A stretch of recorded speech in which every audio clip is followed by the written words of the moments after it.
Kejaksaan Negeri Kabupaten Pasaman Barat menahan 2 orang tersangka yang diduga terlibat kasus korupsi proyek pembangunan RSUD Kabupaten Pasaman Barat senilai 135 miliar rupiah lebih.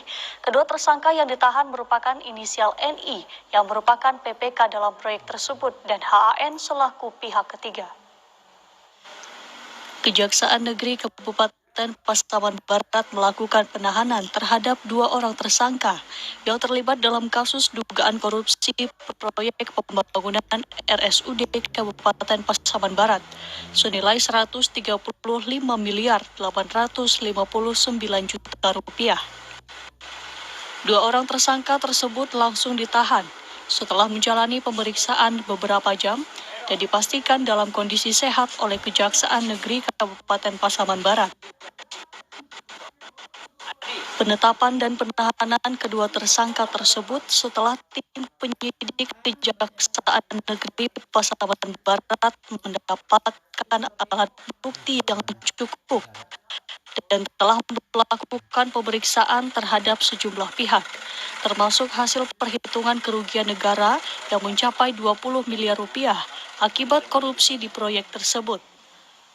Kajari Kabupaten Pasaman Barat Ginanjar Cahya Permana menyampaikan, tim penyidik memanggil 4 orang sebagai saksi yang terdiri dari pengguna anggaran berinisial Y, Direktur KMK berinisial MY, NI selaku PPK dan HAM selaku pihak ketiga yang diduga sebagai penghubung. Namun yang hadir hanya HAM dan NI dan langsung dilakukan penahanan, sementara 2 lainnya mangkir.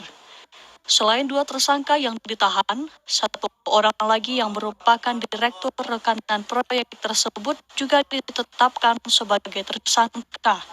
Namun yang bersangkutan saat ini sudah berada dalam tahanan KPK dalam kasus lain.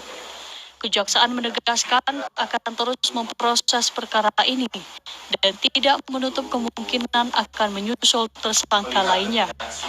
Saat ini kedua tersangka tersebut dititip di sel tahanan Polres Pasaman Barat selama 20 hari ke depan. Tim teknis kami menilai bahwa adanya kekurangan volume dari nilai kontrak itu, yaitu sebesar 20 miliar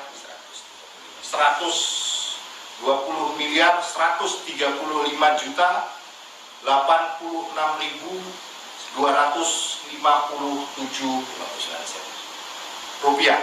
Tersangka tersebut kami lakukan penahanan kami titipkan di rutan Polres Kabupaten Pasaman Barat selama 20 hari. Juga karena nilai kerugian negara dan suapnya itu adalah kerugian negara terbesar selama Pasaman Barat ini berdiri. Proyek pembangunan RSUD Pasaman Barat dimulai sejak tahun 2018 hingga tahun 2021 lalu. Namun dalam pelaksanaannya dicurigai ada kejanggalan dan dilakukan penyelidikan oleh Kejaksaan. Hasil penyelidikan, tim mendapatkan kerugian negara mencapai 20 miliar rupiah, ditambah dengan dugaan gratifikasi terhadap sejumlah pihak. Dari Kabupaten Pasaman Barat, Sial Saputra, Padang TV. Kejaksaan masih mendalami dugaan korupsi.